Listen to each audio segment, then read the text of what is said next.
In a small, forgotten village, there stood an old house that had been empty for over 50 years. Stories about the house were well known. It was said to be cursed, with people who ventured inside disappearing without a trace. But one story was the most intriguing, the story of a man who claimed to have been inside and survived to tell what he saw.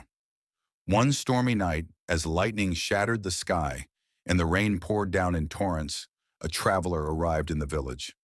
Amidst the thunder, every raindrop sounded like a hammer hitting wood. The traveler, known as Mark, had come from afar seeking solace after a deep personal loss. After hearing the tales about the house, he decided to spend the night there, dismissing the stories as mere superstition. He entered the house with only a lantern and a bag of essentials. The house was like a malfunctioning clockwork, with wooden floors that crumbled under each step he took. The walls were covered in dust and cobwebs, and the air was heavy, thicker than he anticipated. The oppressive atmosphere felt so intense that every shadow seemed to move with him. As hours passed, Mark increasingly felt the presence of something he could not see but could feel. The creaking noises and whispering sounds began to emanate from every corner of the room. As he walked down the hallway, he noticed that a portrait on the wall, once a simple image, had now changed. The face in the picture was distorted, as if it were screaming in silence.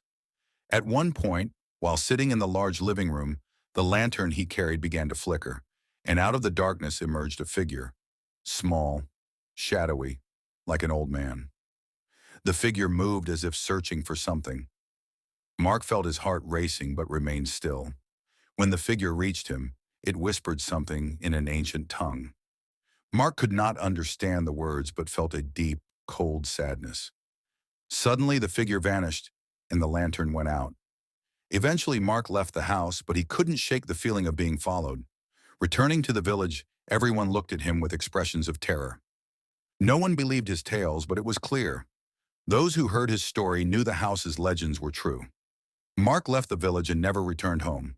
He died under mysterious circumstances, leaving behind notes that mentioned, "Some places should remain undiscovered, for if you explore them, you may become part of their stories." And the house, now darker and more enigmatic, waits for the next visitors to uncover what lies in its forgotten corridors.